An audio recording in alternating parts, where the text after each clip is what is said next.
Buenas tardes, ingeniero. Mi nombre es Steven Canchignia del segundo Vespertina A.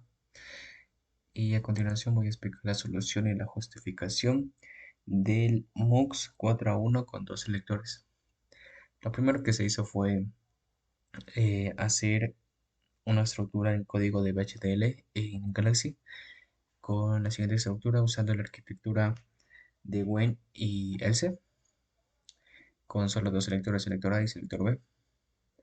Acá se puede ver la representación gráfica en un 22V10 de dónde va a estar conectada la salida, dónde va a estar conectados los selectores y las entradas.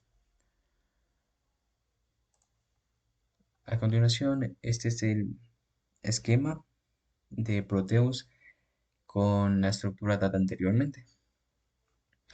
Lo que propone este ejercicio es que cuando el selector A y el selector B estén en cero, el único que va a funcionar de las tres entradas va a ser la entrada cero. Las demás no van a poder modificar la salida, perdón, que es F. Solo va a poder modificar la salida en 0, en la entrada cero. En cambio, si el selector A está en uno, lo único que va a funcionar, digo, la única entrada que va a hacer funcionar a F, o sea, la salida va a ser el E1. Las demás no van a alterar la salida.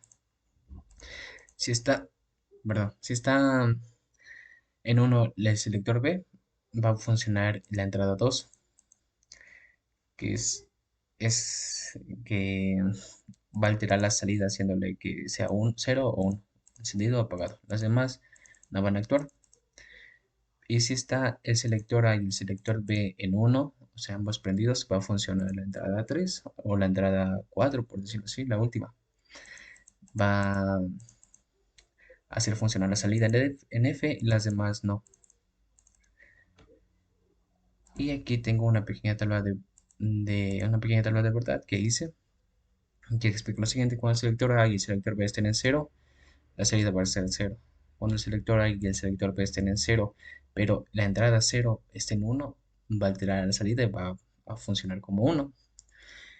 Si la entrada B está en cero, si el selector B está en cero y el selector A está en uno y los demás están en cero, la salida va a ser cero. Si está el selector B en cero, el selector A en uno y la entrada uno está en uno, va a funcionar la salida haciéndose uno. Igual si el selector B, como expliqué anteriormente, si el selector B está en uno, el selector A está en cero, los demás están en cero, la salida va a ser cero.